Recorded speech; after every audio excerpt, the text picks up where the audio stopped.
Pakistan Saudi আরব যৌথ এক প্রতিরক্ষা চুক্তি সই করেছে। এখন থেকে দুই দেশের কারো ওপর হামলা হলে যৌথ পদক্ষেপ নেওয়া হবে। বুধবার পাকিস্তানের প্রধানমন্ত্রী শাহবাজ শরীফ ও সৌদি যুবরাজ মোহাম্মদ বিন সালমান রিয়াদের ইয়ামামা প্যালেসে এই কৌশলগত পারস্পরিক প্রতিরক্ষা চুক্তি সই করেন। পাকিস্তানি সংবাদ মাধ্যম ডন জানায়, যে কোনো এক দেশের ওপর হামলা হলে তা উভয় দেশের বিরুদ্ধে আক্রমণ হিসেবে বিবেচিত হবে বলে উল্লেখ করা হয় চুক্তিতে। পাকিস্তান সৌদি আরবের মধ্যে দীর্ঘদিনের সম্পর্ক কৌশলগত সামরিক সহযোগিতা, অর্থনৈতিক স্বার্থ ও ইসলামী ভ্রাতৃত্বের ভিত্তিতে গড়ে উঠেছে।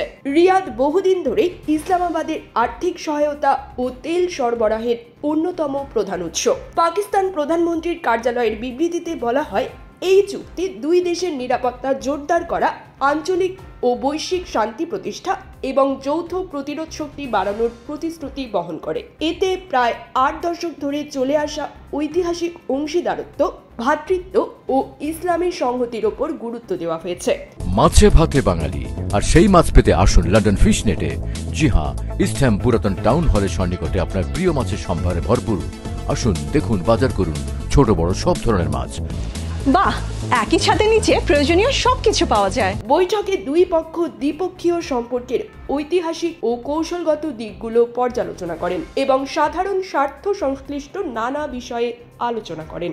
এর আগে শাহবাজ শরীফকে গার্ড অব অনার প্রদান করে সৌদি সরকার। এদিন রিয়াদে পৌঁছালে পাকিস্তানি প্রধানমন্ত্রীকে সৌদি বিমান বাহিনীর যুদ্ধ বিমান বিশেষ সম্মান প্রদর্শন করে আকাশসঙ্গী হয়।